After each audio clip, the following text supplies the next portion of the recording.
నమస్తే అండి. చేను దగ్గర ఉన్నటువంటి చేమంతి మొక్కలను పంటగా ఇప్పుడు అన్ని ప్రాంతాల్లో రైతన్నులు ఎక్కువగా ఈ పూల మొక్కలను పండిస్తున్నారు.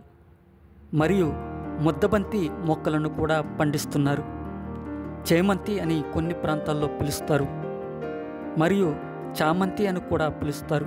సాగులో ఉన్న చేమంతి రకాలను నక్షత్ర చేమంతి అనేవి చిన్న పుష్పాలుగా ఉంటాయి. పట్నం చేమంతి మధ్యస్థ పూలు రకాలుగా ఉంటాయి. ఇవి ఆస్టరేసి కుటుంబానికి చెందినవి. బొటానికల్ నేమ్ క్రిసాంథెమమ్ ఇండికమ్ అని లేదా డెండ్రెంథమా గ్రాండిఫ్లోరం అని పిలుస్తారు. ఈ చేమంతి పంటకు ముఖ్యంగా పచ్చ పురుగు ముడత, ఆకు తొలుచు పురుగు ఎక్కువగా నష్టం కలగజేస్తాయి. ముంగళ పురుగులు ఆకులను తినివేయడమే కాకుండా పుష్పాలను పాడు చేస్తాయి.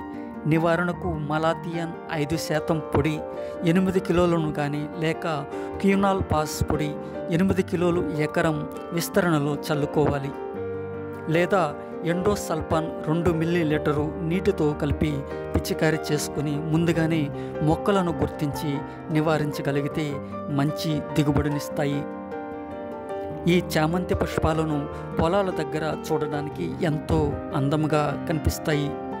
చామంతి పుష్పాలలో కొన్ని రకాలను ఔషధ అనువర్తనాలు సహజముగా వివిధ ఉపయోగాలకు టీ రూపంలో మరియు కంటి చూపును మెరుగుపరచడానికి, అంటువ్యాధులు, స్టోమాటిటిస్, చర్మంపై పుండ్లు మరియు రక్తపోటు చికిత్సకు వైద్యపరంగా పుష్పాలు, ఆకులను ఇతర దేశాల్లో ఉపయోగించబడుతున్నాయి.